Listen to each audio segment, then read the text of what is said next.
li sadri wa yassir li amri wahlul 'uqdatam min lisani yafqahu qawli. Amma ba'du, nawayna ta'alluma wa ta'lim wa tadhakkura wa tadhkir wal naf'a wal intifa'a wal ifadah wal istifadah wal has 'ala tamassuki bi kitabillah wa sunnati nabiyhi sallallahu alaihi wasallam wa du'a ila al-huda wa ibtigha'a mardatillah wa qurbihi subhanahu wa ta'ala. Amin Allahumma amin. Apa khabar semua, sihat? Kita sampai bab berapa? Bab apa tu? Bab tentang topi. Iya ke? Hadis yang ke berapa? 108.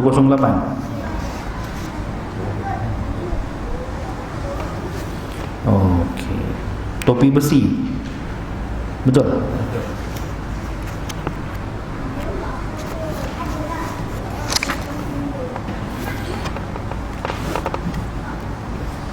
Bab yang menceritakan tentang topi besi Rasulullah sallallahu alaihi wasallam. Betul ya? Baik. Kita akan sambung daripada kitab Syama'ilul Muhammadiyah karangan Al-Imam Abu Isa At-Tirmidzi rahimahullah, pada bab menceritakan tentang topi besi baginda Nabi Muhammad sallallahu alaihi wasallam, dan seperti mana yang telah kita pelajari pada pertemuan yang lepas bahawa penceritaan dalam kitab Syama'il Muhammadiyah atau penyusunan babnya adalah mempunyai kaitan antara yang sebelum dengan yang selepas. Jadi kalau kita lihat bab yang menceritakan tentang topi besi ni guna untuk apa? Untuk pergi perang kan? Jadi bab yang ke-15 sebelum ni cerita tentang baju besi, juga yang digunakan untuk peperangan. Kemudian sebelum tu lagi menceritakan tentang pedang, juga salah satu daripada perkara yang berkaitan tentang perang. Jadi ini antara panduan. Bila mana dalam penulisan kitab, setiap satu bab ni perlu mengikut dia punya turutan. Maksudnya kena ada kaitan. Dan ini adalah salah satu daripada ilmu yang boleh kita pelajari daripada kaedah penyusunan bab yang diletakkan oleh para ulama-ulama hadis ketika menyusun hadis. Kita kalau baca kitab-kitab hadis kan, katakanlah kitab apa pun, Sahih Bukhari ke, Sahih Muslim ke, banyak bab-bab. Sebenarnya setiap satu bab ada kaitan dengan bab yang sebelum dengan selepas. Dan di sana ada satu ilmu khusus ditulis oleh para ulama, kitab yang khas menceritakan tentang ilmu tabwibul abwab, dipanggil ilmu tentang bagaimana Imam Bukhari meletakkan bab-bab ni. Ini belum lagi cerita konten hadisnya, baru cerita ilmu tentang penyusunan bab. Jadi begitu luas ilmu yang ada pada para ulama-ulama kita silam yang dahulu. Bab yang ke-17 menceritakan tentang serban, bab yang ke-16 kan, menceritakan tentang topi besi baginda Rasulullah sallallahu alaihi wasallam. Di dalam bahasa Arab, topi besi ini dipanggil mighfar. Mighfar ni diperbuat daripada besi dengan ukuran saiz kepala masing-masing. Jadi zaman dahulu orang kalau nak buat topi besi, dia ada dia punya kaedah dia yang tersendiri. Setiap orang dia ada saiz di masing-masing kan, macam kita lah, kopiah kita semuanya ada saiz kan. Ada yang saiz 22, 23, macam kopiah abang mungkin tak ada saiz. Semua orang boleh pakai. Ada sebahagian kopiahnya macam tu, dia free size. Tapi ada kopiahnya tidak. Tapi topi besi ni dia setiap orang ada dia punya ukuran dia masing-masing. Jadi mighfar ini adalah topi besi yang dibuat khas mengikut saiz kepala masing-masing, dan ianya dipakai di bawah di bawah serban.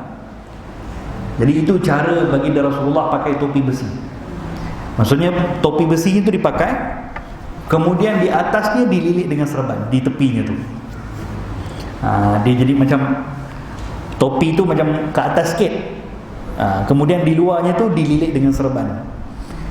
Itu cara mereka di zaman baginda Rasulullah SAW memakai topi besi, dan ini merupakan bahagian daripada sifat yang Nabi kita tunjukkan. Walaupun baginda Rasulullah sebagai seorang Nabi dan Rasul yang dijamin oleh Allah Ta'ala tidak akan dibunuh oleh sesiapa, tapi Nabi tetap juga mengambil asbab, membuat persiapan bila mana nak pergi perang. Pakai topi besi, pakai baju besi. Sedangkan Allah sudah jamin baginda Rasulullah tidak akan dibunuh oleh sesiapa. Tapi kenapa Nabi pakai juga? Nak bagi tahu kepada kita bahawa sesuatu usaha yang dilakukan mesti kena ada, sesuatu perkara yang ingin kita tuju mesti kena ada diselangi dengan usaha dan ikhtiar. Tak boleh hanya tawakal ala Allah pergi perang, bukan. Tapi mesti dengan strategi, mesti dengan persiapan. Ini yang ditunjukkan oleh baginda Nabi Muhammad sallallahu alaihi wasallam. Hadis yang pertama, an Anas bin Malik radhiyallahu anhu, anna an-nabiy sallallahu alaihi wasallam dakhala Makkah wa alaihi mighfar. فقيل له هذا بن خطل متعلق بأستار الكعبة فقال اقتلوه. Daripada Sayyidina Anas bin Malik radhiyallahu anhu, baginda Nabi sallallahu alaihi wasallam memasuki kota Mekah dengan memakai topi besi. Seorang memberitahu kepada baginda Nabi sallallahu alaihi wasallam, inilah Ibnu Khattal yang sedang berpaut di kelambu Kaabah. Maka baginda bersabda, bunuhlah dia. Nabi masuk ke Makkah di sini adalah bermaksud masuk ketika mana pembukaan kota Makkah. Ini peristiwa yang dimaksudkan di sini. Nabi masuk ke kota Makkah pakai topi besi, itu ketika pembukaan kota Makkah. Jangan pula kita pergi Makkah depan ni pakai topi besi. Kita bukan nak pergi buka kota Makkah pun. Jadi Nabi masuk ke kota Makkah ketika memakai topi besi. Bahkan disebutkan baginda Rasulullah waktu itu pakai topi besi dan di atasnya, di luarnya dibalut dengan kain serban berwarna hitam. Kerana itu sifat orang yang nak pergi perang. Orang pergi perang pakai serban putih tak berapa kenalah, cepat kotor. Maka Nabi pakai serban hitam untuk nampakkan garang. Demikian cara baginda Rasulullah masuk ke ketika pembukaan kota Mekah, memakai serban berwarna hitam dan di atasnya ada topi besi yang diperbuat daripada besi. Ini menunjukkan isyarat nak bagi tahu bahawa bagaimana baginda Rasulullah nak tunjukkan kepada orang-orang kafir Quraisy, kamu jangan main-main dengan orang Islam. Jadi masuknya baginda Rasulullah dengan para sahabat ketika pembukaan kota Mekah ini kemasukan yang menimbulkan satu keresahan kepada orang musyrikin Mekah, menimbulkan ketakutan kepada mereka dan mendatangkan haibah kepada kaum muslimin. Di sini juga dalil nak bagi tahu kaum muslimin perlu ada persiapan dalam segenap aspek, baik dari segi ketenteraan, baik dari segi apapun, supaya tidak dipandang rendah oleh orang-orang kufar. Jadi Allahumma salli ala Muhammad wa ala ali Muhammad. Walaupun begitu, ketika baginda Rasulullah masuk ke kota Mekah dengan memakai pakaian perang, pakai topi besi, bawa pedang lagi, tapi sebenarnya tak berlaku perang pun, tidak berlaku peperangan. Hanya pakaiannya Rasulullah dan para sahabat begitu untuk apa? Nak bagi takut dengan orang musyrikin. Sebab mereka yang dulu halau Nabi. Jadi hari ini Nabi datang balik dengan bawa tentera yang begitu ramai, serba lengkap, untuk menimbulkan ketakutan kepada mereka. Lalu akhirnya mereka pun mengalah, tak berlaku peperangan pun, walaupun mereka ketika itu memakai pakaian perang. Hanya satu orang je dibunuh waktu itu. Satu orang yang dibunuh yang bernama Ibnu Khattal. Ketika masuk ke kota Mekah, orang-orang musyrikin Mekah semuanya datang berjumpa dengan Nabi, surrender. Yang surrender tu siapa? Dulu yang mereka membunuh para sahabat Nabi, yang bunuh ahli keluarga Nabi. Yang surrender tu dulu yang hentam Nabi, yang pukul Nabi, yang baling dengan najis. Tapi hari ini bila Rasulullah datang ke Mekah, semua mereka datang untuk apa? Surrender kepada baginda Rasulullah. Maka Nabi bertanya kepada mereka, ya ma'syaral Makkah, ya ahli Makkah, wahai orang-orang Makkah, atau ya ma'syar Quraisy, agak-agak hari ini aku nak buat apa dengan kamu semua? Nabi tanya kepada mereka semua. Apa mereka jawab? Mereka pun pandai juga. Kata mereka, "Ya Muhammad, kami tahu kalau engkau ini adalah akhun karim, saudara yang baik, mulia. Wabni akhin karim, dan kau juga anak kepada seorang yang mulia." Yakni mereka mengisyaratkan kepada bapa Nabi dan juga datuk Nabi sallallahu alaihi wasallam, Abdul Muttalib. Maksudnya mereka pula apa istilahnya macam apa? Macam bodik lah. Jadi mereka pun macam nak bagi dah pun mereka tak boleh buat apa pun. Dan mereka pun tahu kalau hari ini baginda Rasulullah memerangi mereka, mereka tak boleh lawan. Lepas tu Nabi tanya, agak-agak hari ini aku boleh buat apa dengan kamu semua?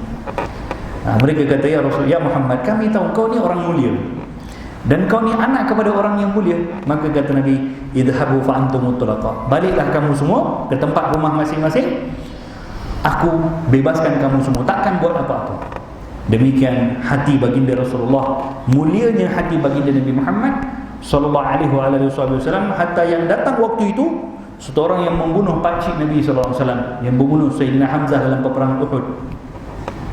Sayyidina Hamzah syahid dalam peperangan Uhud, dibunuh oleh seorang bernama apa tu? Siapa nama dia? Wahsy, ya. Daripada Habasyah kalau tak silap, seorang bernama Wahsy membunuh Sayyidina Hamzah, pakcik baginda Nabi. Dia baling tombak, betul-betul kena ke dada Sayyidina Hamzah. Akhirnya rebah dalam peperangan Uhud. Kemudian seorang perempuan datang, dipotong telinganya, potong hidungnya, dirobek badannya, dikeluarkan jantungnya. Demikian mereka lakukan kepada pakcik baginda Nabi SAW. Orang yang bunuh tu datang jumpa Nabi, tapi dia datang waktu itu dalam keadaan yang takut. Dia takut kalau Nabi akan marah dia. Dia datang, Nabi kata, Nabi maafkan. Nabi maafkan dia. Cuma Nabi kata kepada dia, kalau boleh kau jangan datang lagi jumpa aku. Jangan lagi datang jumpa aku. Nabi maafkan. Kenapa Nabi kata macam tu? Kerana risau kalau dia datang lagi jumpa Nabi, Nabi akan teringat balik. Nabi akan teringat balik apa yang dilakukan kepada pakcik baginda Nabi, dan akan menyebabkan mungkin Nabi akan merasa sedih. Kalau Nabi merasa sedih, dia yang akan menanggung dosa kerana sedihkan kekasih Allah Ta'ala. Oleh demikian Nabi kata, jangan datang lagi jumpa aku. Kecuali satu orang je, yang ketika itu bernama Ibnu Khattal. Sahabat bagi tahu, ya Rasulullah, hadza Ibnu Khattal, ini fulan bernama Ibnu Khattal yang sedang berpaut di kelambu Kaabah, macam tengah bersembunyi di belakang kelambu Kaabah, takut-takut tengok bagi Rasulullah dan umat Islam. Apa kata Nabi? Uqtulu, bunuh dia. Dia seorang je disuruh bunuh. Kenapa? Kerana Ibnu Khattal ni mula-mulanya dia seorang Muslim. Dia masuk Islam, kemudian dia murtad, kemudian dia membunuh ramai daripada kalangan orang Islam. Banyak daripada kalangan orang Islam yang menjadi khadam dia, yang menjadi hamba dia, dia membunuh. Dan dua orang jariyah, dua orang hamba saya perempuan yang muslimah dihina, dibunuh oleh Ibnu Khattal. Maka baginda Rasulullah suruh sahabat membunuh dia kerana dosa murtad dia. Kena faham, kerana dosa murtad dia. Dia masuk Islam, kemudian dia murtad. Kalaulah lelaki itu tak murtad daripada Islam, mungkin dia tak dibunuh. Dia dibunuh bukan hanya semata-mata dia membunuh ramai orang Islam, tapi kerana kemurtadan dia. Maka Nabi suruh menjalankan hukuman bunuh kepada Ibnu Khattal. Kenapa Ibnu Khattal tadi dia berpaut di kelambu Kaabah? Kerana adat orang jahiliyah, kalau orang nak macam terlepas daripada siksa, mereka akan pergi berpaut di kelambu Kaabah. Macam kalau dah buat satu jenayah, dia nak surrender atau dia macam takut untuk dia apa-apakan, dia akan pergi ke kelambu Kaabah dan akan berpaut kepada kelambu Kaabah. Itu adat daripada orang jahiliyah dulu. Tapi sekarang kalau kita buat, tak apa je, tak payahlah nak tuduh kata ini ada orang jahiliyah.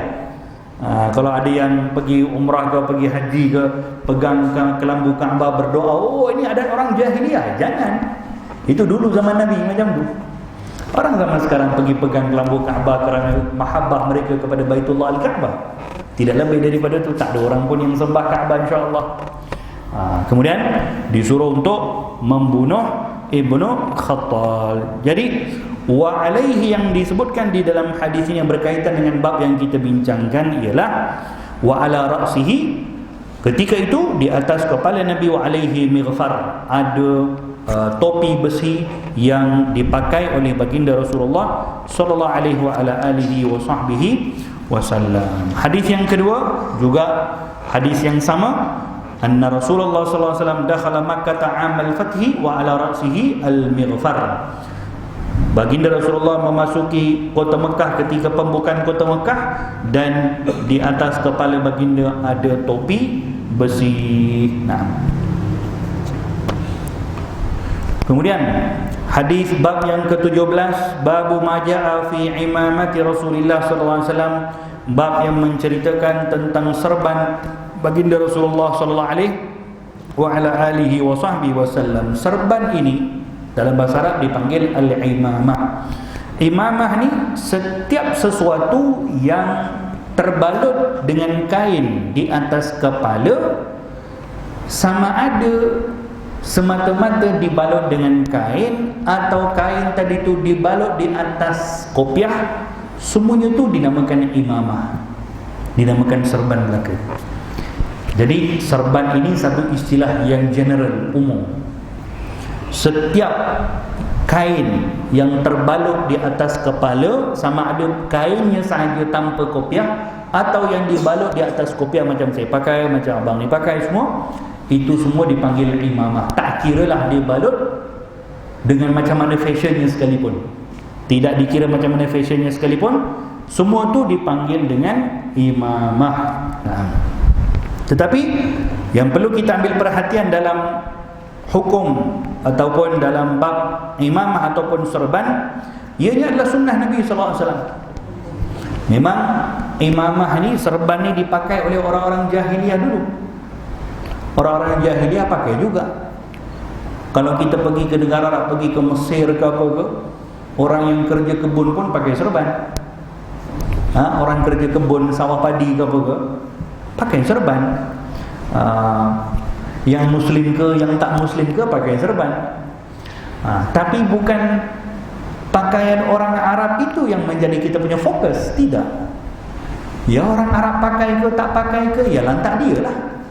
Bukan itu kita punya fokus. Abu Jahal pakai serban ke, Abu Jahal telanjang ke, itu dia punya pasal. Jangan dijadikan hujah. Kenapa serban ni jadi sunnah, Abu Jahal pun pakai serban?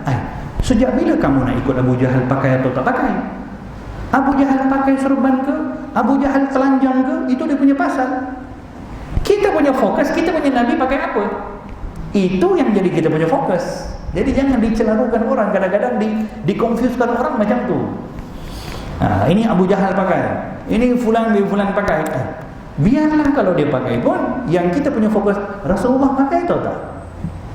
Kalau Rasulullah pakai, itu sudah jadi ikutan kepada kita atau tidak? Ya ikutan. Sesuatu yang kita ikut kepada Nabi, dapat pahala atau tidak? Dapat pahala. Jadi serban adalah salah satu daripada pakaian sunnah Nabi SAW. Lebih-lebih lagi ketika solat. Dan Allahumma salli Muhammad, ada beberapa hadis yang Nabi sebutkan tentang serban. Farqu ma bainana wa bainal musyrikin al-amaim al-qalanis. Disebutkan dalam khabar, beza di antara kita dengan orang musyrikin adalah imamah itu dipakai di atas kopiah. Jadi orang musyrikin dulu mereka pakai serban tapi tak ada kopiahnya di dalam. Tapi kalau orang Islam pakai serban, di dalamnya ada kopiah. Tapi tak salah pun, maksudnya kalau nak pakai serban semata-mata tak ada kopiah pun silakan. Cuma di sana ada banyak adab.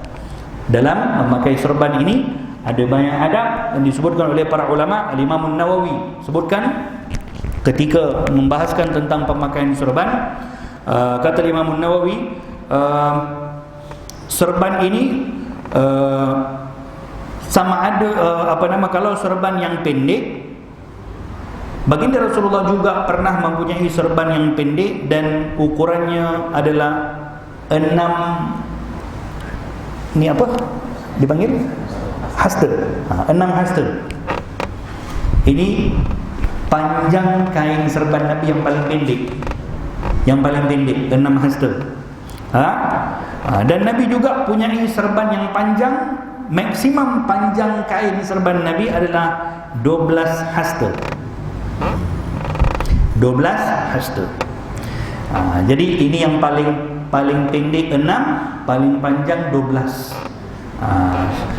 Dan pertengahannya adalah kalau nak pakai boleh juga mengambil 7 hasta. Jadi daripada 6 hingga 12 hasta boleh pakai. Walaupun dipakai serban yang lagi pendek daripada 6 hasta pun tak ada masalah. Boleh aja.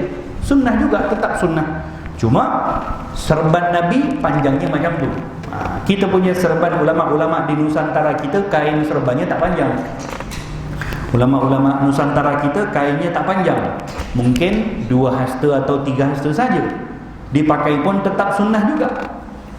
Ulama-ulama di Al-Azhar Syarif juga mereka punya serban kainnya tak panjang.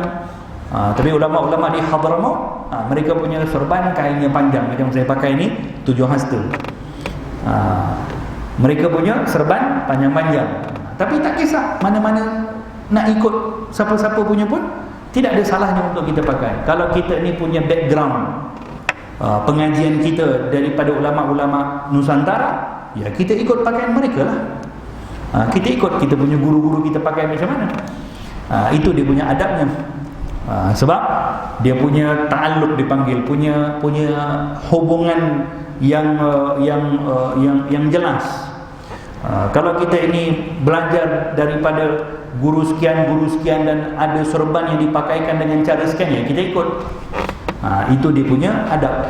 Tapi tak salah pun kalau kita belajar daripada tempat sekian, cara pakai serbannya macam tu, tapi kita pula pakai serbannya lain, tak salah pun, tak menjadi masalah pun. Cuma lebih baiknya untuk kita ikut seperti apa kita ini diberikan ijazah serban. Serban ni punya ijazah. Ada musalsal. Hadis musalsal bil imamah dipanggil. Hadis musalsal ni maksudnya hadis yang bersambung sanad kepada Nabi SAW, yang Nabi pernah pakaikan serban kepada para sahabat. Jadi ada musalsal bil imamah. Musalsal bil imamah ni maksudnya kita pergi jumpa dengan seorang guru, lalu kita minta dia pakaikan serban kepada kita beserta ijazah. Jadi serban yang dipakaikan dengan ijazah ini punya keberkahan. Kemudian di dalam pemakaian serban, baginda Rasulullah terkadang memakai serban dengan ada dipanggil tahnik. Tahnik ni maksudnya ada ekor ni. Terkadang Nabi pakai serban ada ekor di belakang dilepaskan, dan terkadang tidak. Ekor ni pun ada dia punya ukuran dia.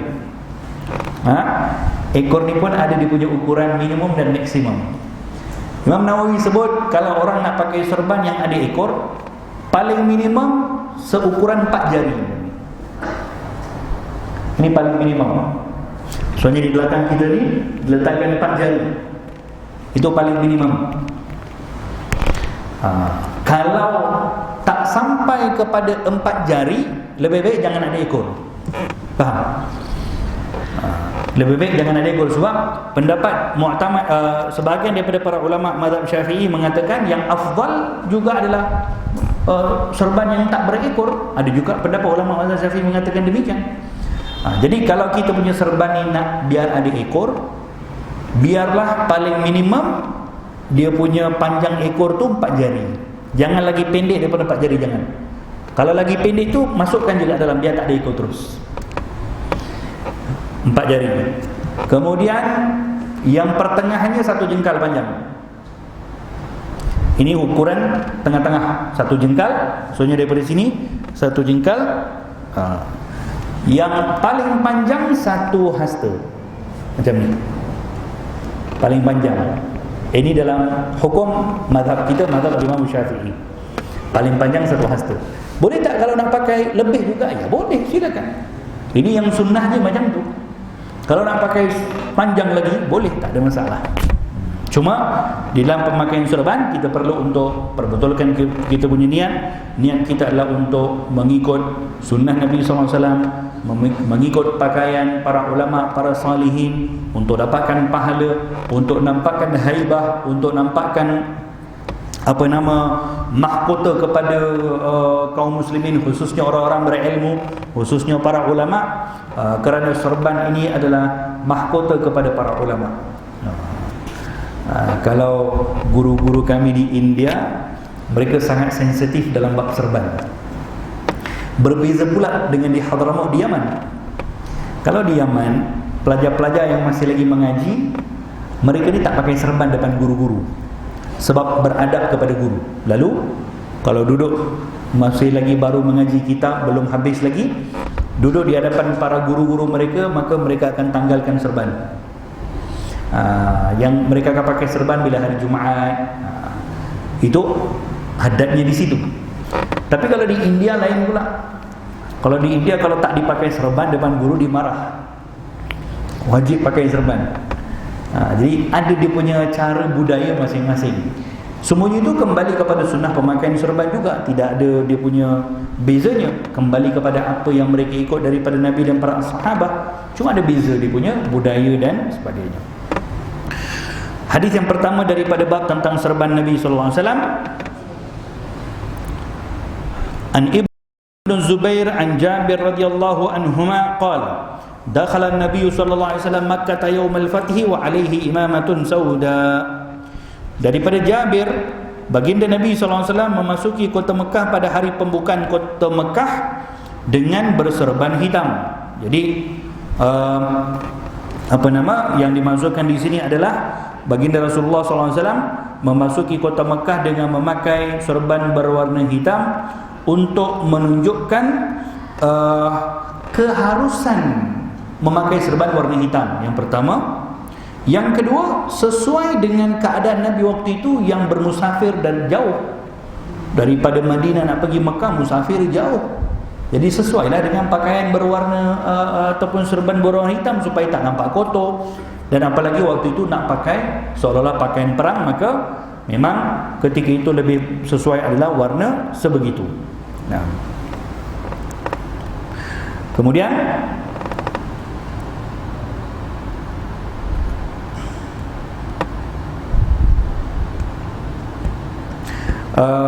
Al-Imam Al-Bajuri disebutkan para malaikat ketika turun dalam peperangan Badar, mereka pun memakai serban. Tetapi serban yang dipakai oleh para malaikat dalam peperangan Badar, kata Imam Al-Bajuri, serban berwarna kuning. Malaikat dalam peperangan Badar pakai serban tapi berwarna kuning. Dan ini mungkin pengkhususan yang ada kepada mereka waktu itu.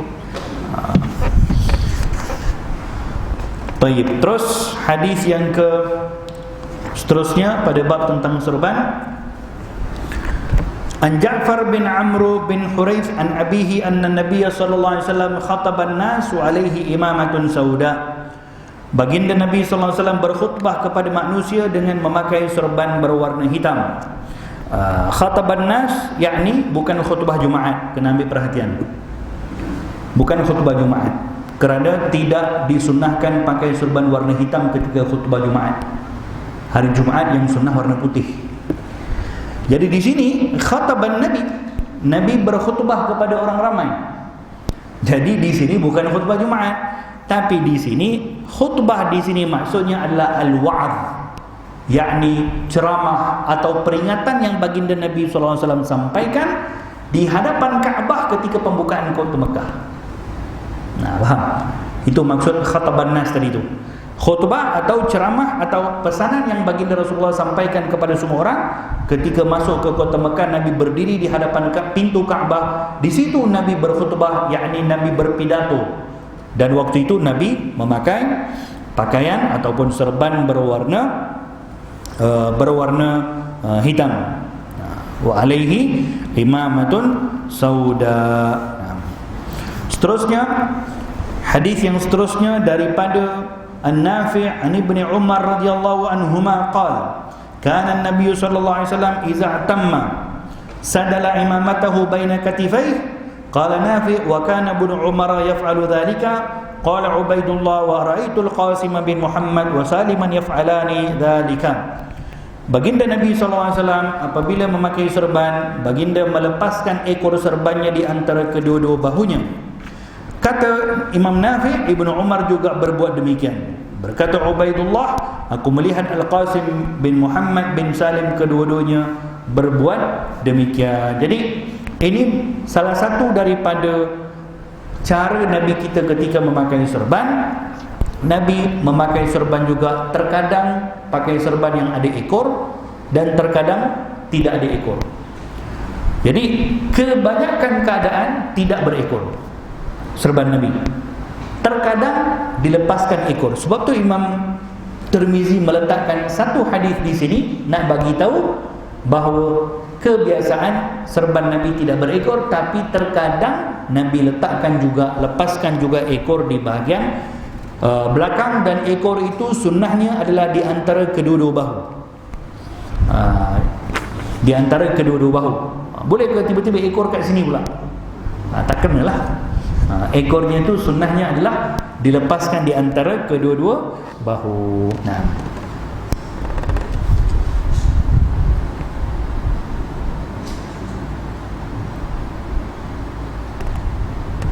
Kerana apa disunnahkan memakai sorban dengan berekor ni? Kerana menampakkan kepada haibah. Yang nampak eloklah pakai sorban tu, kalau ada berekor tu nampak elok. Dan apatah lagi kalau ianya kemas, dilepaskan di antara kedua-dua bahu di bahagian belakang. Sebahagian daripada para ulama ataupun ahli ilmu mengatakan afdal untuk serban yang berekor ini dilepaskan di sebelah kanan.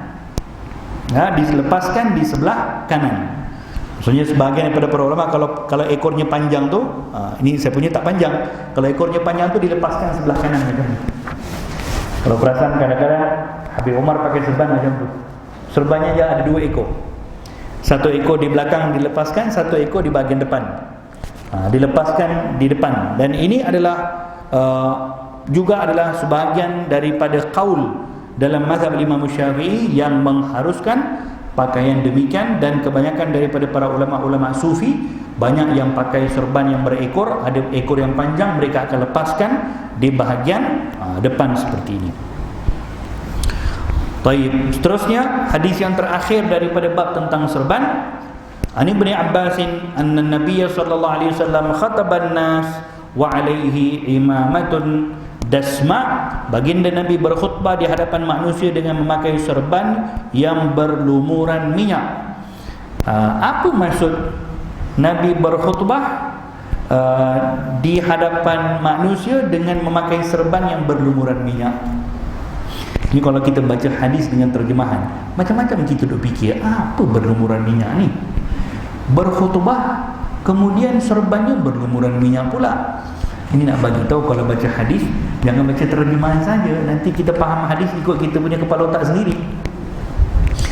Yang di sini dimaksudkan baginda Rasulullah berkhutbah, yakni khutbah di sini adalah ketika mana perhimpunan para sahabat dengan baginda Rasulullah di akhir hayat Nabi di dalam Masjid Nabawi. Ketika mana Nabi SAW jatuh sakit, 3 hari Nabi demam. Sehari sebelum Nabi kita wafat, meninggal dunia, Nabi kumpulkan para sahabat di masjid.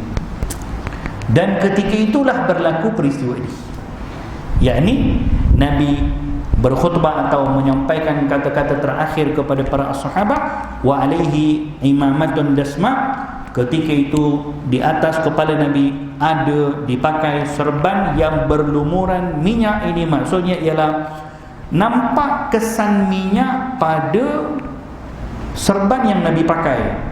Nak bagi tahu di sini, serban yang dipakai waktu itu adalah serban yang ala kadar saja. Bukan serban yang dipakai untuk ibadah. Kerana tak kena.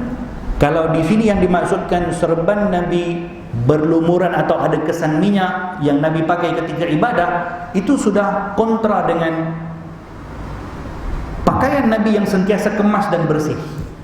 Tak mungkin Nabi kita memakai serban yang berlumuran minyak ketika ibadah, tak mungkin.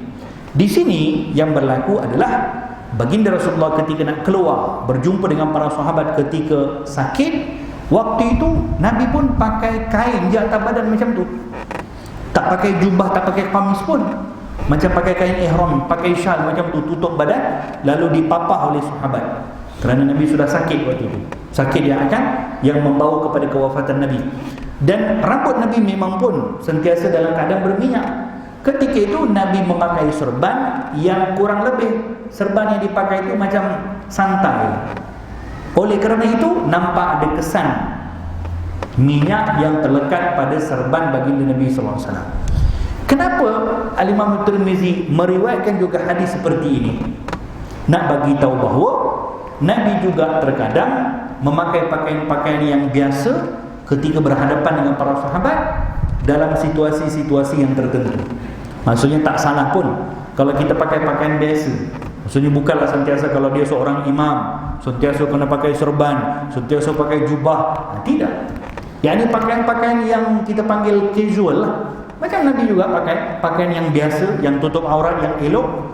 Dan Nabi pun pakai serban ala kadar saja sehingga ada terlekat minyak pada kain serban Nabi, menunjukkan terkadang baginda Rasulullah pun berjumpa dengan orang ramai dalam keadaan-keadaan tertentu yang tidaklah seperti mana Nabi dengan pakaian-pakaian harian yang nampak kemas.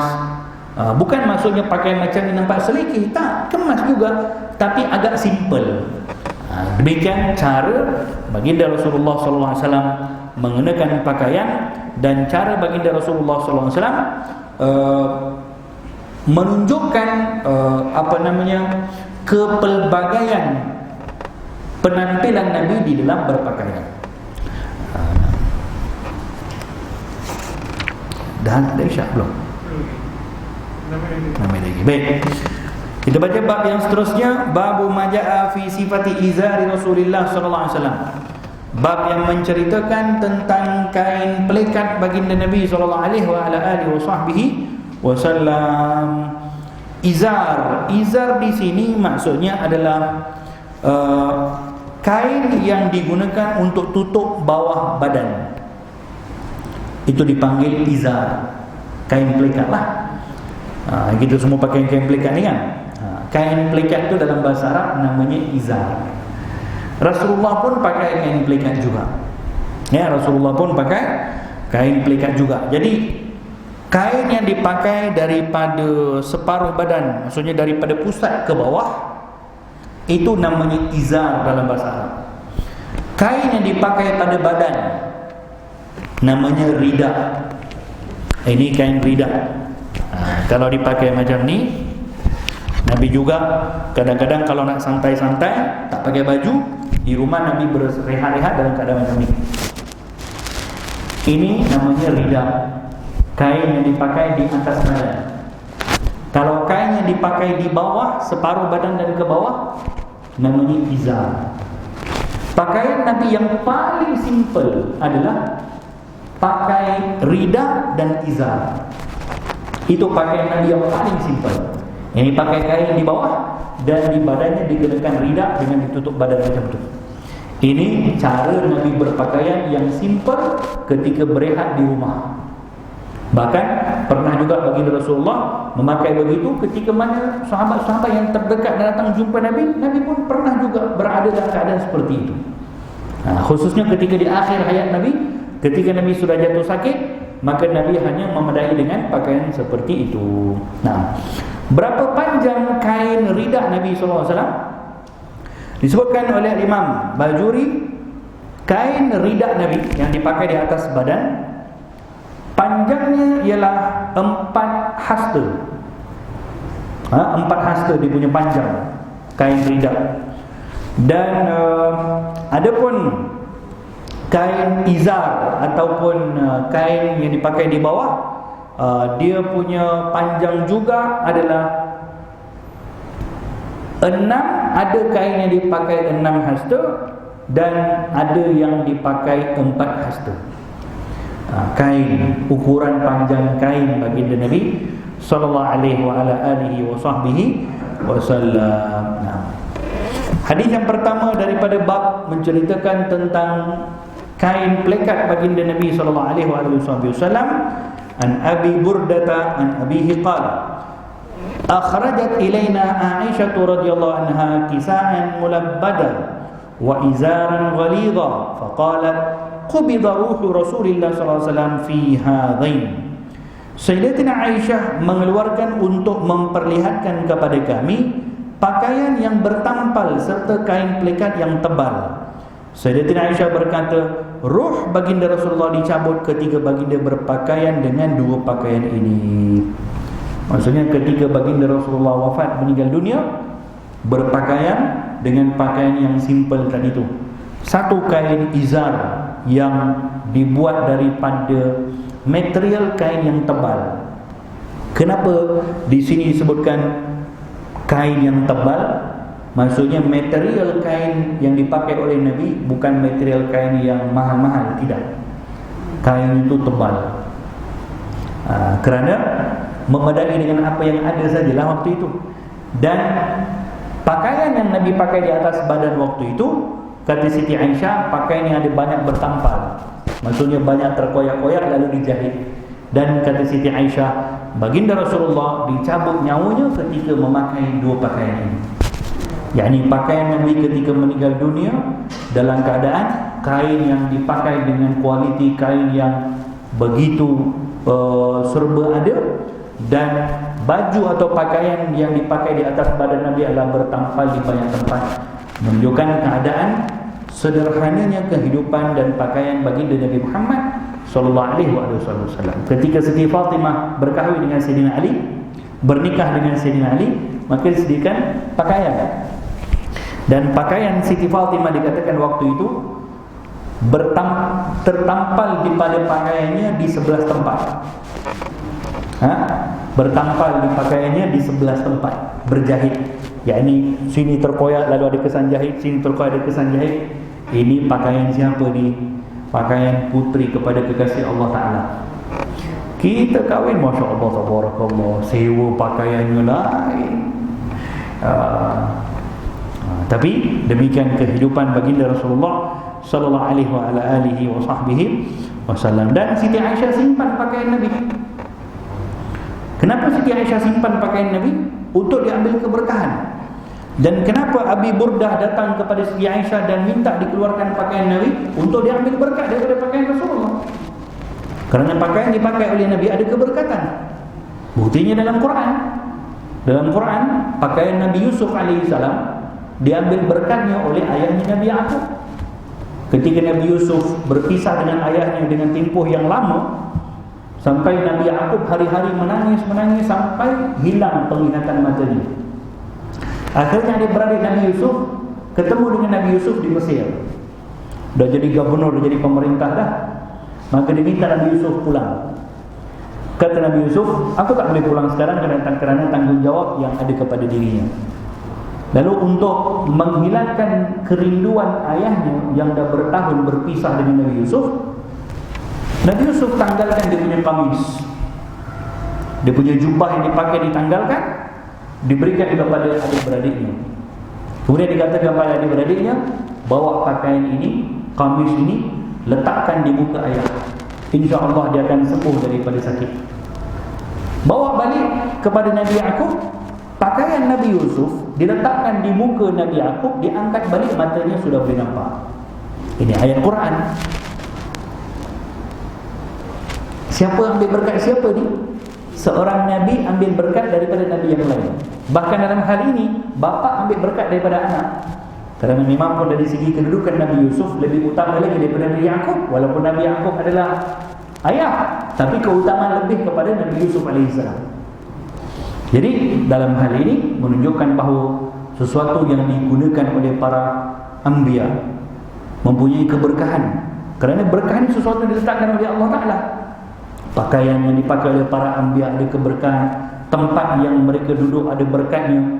Kalau tidak, kenapa dalam Isra Mi'raj baginda Rasulullah dibawa oleh malaikat Jibril untuk turun di tempat ini solat 2 rakaat, untuk turun di tempat ini solat 2 rakaat. Ditanya kenapa? Ini tempat lahir Nabi Isa AS. Nabi turun solat 2 rakaat. Untuk apa Nabi turun solat 2 rakaat? untuk ambil berkat daripada tempat kelahiran para nabi. Jadi tempat ada sesuatu yang ada kesan dengan kekasih-kekasih Allah Ta'ala ni, ada keberkahan. Baik pakaian mereka ke, baik tempat kelahiran mereka ke, baik tempat ibadah mereka ke, kerana di situ Allah Ta'ala letakkan keberkahan, maka kita pun diharuskan untuk mengambil keberkahan sesuai dengan cara yang dibenarkan dan sehingga tidak menampakkan kepada keterlampauan. Jadi memang pun ada golongan-golongan yang tertentu yang terkadang terlampau di dalam menunjukkan cara mengambil keberkahan. Yang terlampau kita katakan salah pada yang terlampaunya, bukan salah pada ambil berkat.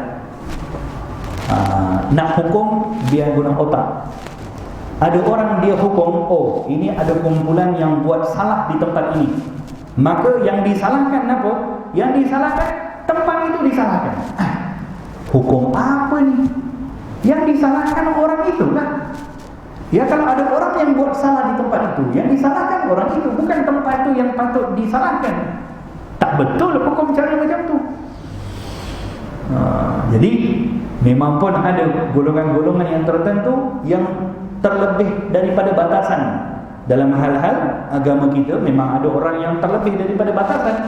Jadi yang disalahkan kepada mereka, jangan disalahkan apa yang perbuatan yang diharuskan secara umum, tapi ianya dikatakan tak boleh buat sebab ada kumpulan, ada golongan yang buat dengan cara yang tak betul.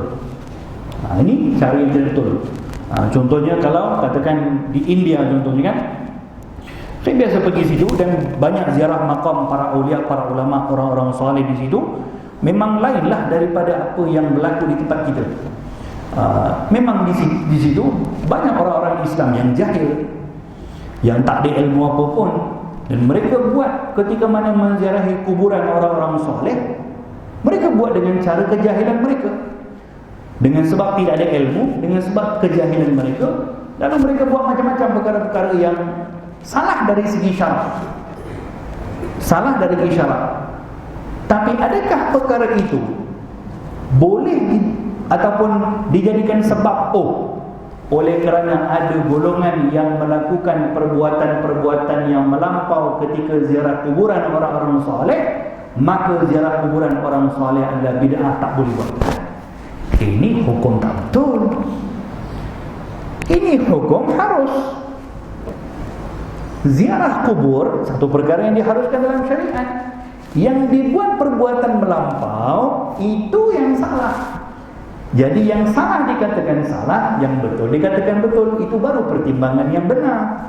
Tak boleh disalahkan semuanya kerana kumpulan. Kalau macam tu, ada orang yang mengaku dirinya sebagai Nabi, adakah bermaksud kita perlu menafikan semua para Nabi? Kerana ada orang mengaku diri sebagai Nabi? Tak boleh macam tu. Jadi yang dilihat melakukan kesalahan, di situ dihukum salahnya di situ. Bukan terus tak boleh ziarah kubur kerana banyak berlaku perkara-perkara yang batil, banyak berlaku perkara-perkara melampau, banyak berlaku perkara-perkara yang terlebih batas daripada yang diperbolehkan, maka ziarah kubur tak boleh. Itu tak betul. Kerana ziarah kubur adalah sesuatu yang diharuskan dalam syariat. Yang salah itu disalahkan.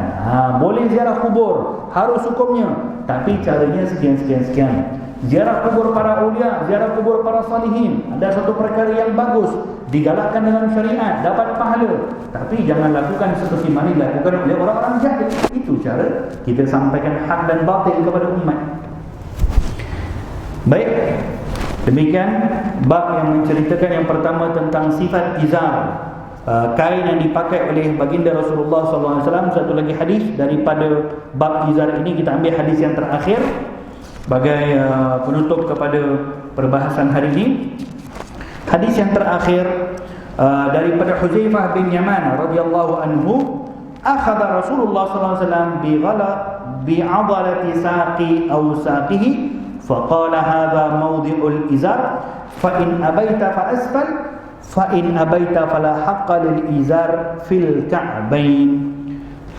Baginda Rasulullah sallallahu alaihi wasallam memegang otot betisku atau betis baginda, lalu bersabda, inilah tempat hujung kain pelikat jika engkau enggan. Inilah tempat hujung kain pelikat. Jika engkau enggan, maka lebih bawah daripada itu. Jika engkau enggan, maka tidak boleh hujung kain pelikat itu sampai di buku lali. Okey. Ini perbahasan tentang kalau kita pakai jubah, pakai kain kepada orang lelaki, bukan kepada orang perempuan. Kepada orang lelaki, maksimum kain tu nak sampai mana? Ini perbahasannya. Satu hari Nabi pegang betis Huzaifah. Di tengah-tengah betis tu Nabi pegang. Kata Nabi, kamu kalau nak pakai izar, pakai kain, biar sampai pertengahan betis. Kerana baginda Rasulullah kalau pakai kain akan sampai maksimum pun sampai ke pertengahan betis. Ini yang paling afdal sunnah. Dan kemudian Nabi sebutkan, kalau kamu tak nak pakai sampai pertengahan betis, boleh dijatuhkan lagi, tak apa. Yang ini panjangkan sikit lagi, tak apa. Sehingga tidak sampai ke paras buku lali. Sehingga tak sampai ke paras buku lali, ini sunnah. Sampai ke paras buku lali, harus. Tak dapat sunnah lah, tapi harus, boleh. Bawah daripada buku lali, hukumnya makruh. Bukan haram, tapi makruh. Yang jadi haram tu bila? Ketika mana satu orang pakai pakaian yang labuh daripada buku lali dengan niat takabur, dengan niat sombong, dengan pakaian dia, baru niatnya haram. Ataupun barulah kalau yang dipakai lebih itu menjadi haram. Jadi ini cara ketika mana kita memakai pakaian. Adapun kepada orang perempuan, tidak terikat dengan hukum ni. Kerana orang perempuan dikena lebihkan daripada kakinya. Afdal kepada sunnah kepada orang perempuan adalah pakaiannya itu menutup kaki penuh. Dan paling maksimum pakaian orang perempuan kain tu kalau nak labuh, paling maksimum adalah satu hasta daripada buku lali. Satu hasta daripada buku lali itu memanglah dah dah kena tanah dah. Tapi itu kain yang boleh paling maksimum. Kalau pakai lebih daripada tu, hukumnya adalah makruh. Hukumnya makruh. Tak digalakkan dan tak ada orang pakai pun macam tu kan. Kalau ada pun orang pakai masa kahwin tu gaun panjang sampai daripada sepanjang highway Max tu, yang itu buang tebiat namanya. Itu makruh hukumnya. Jangan dipakai macam tu Paling-paling panjang pun biar pakai satu hasta daripada buku lali kepada kaum wanita. Baik. Hadza billahi taufik. Allahumma inna na'udzubika min ilmin la yanfa' wa na'udzubika min qalbin la yakhsha' wa na'udzubika min du'ain la yustajab wa na'udzubika min 'amalin la yuqbal bi rahmatika ya arhamar rahimin. Rabbana atina fid dunya hasanah wa fil akhirati hasanah wa qina adzaban nar. Wa sallallahu ta'ala wa sallam ala khairil sayyidina Muhammadin wa alihi wasallam. Walhamdulillahi rabbil alamin. Wassalamu alaikum warahmatullahi wabarakatuh.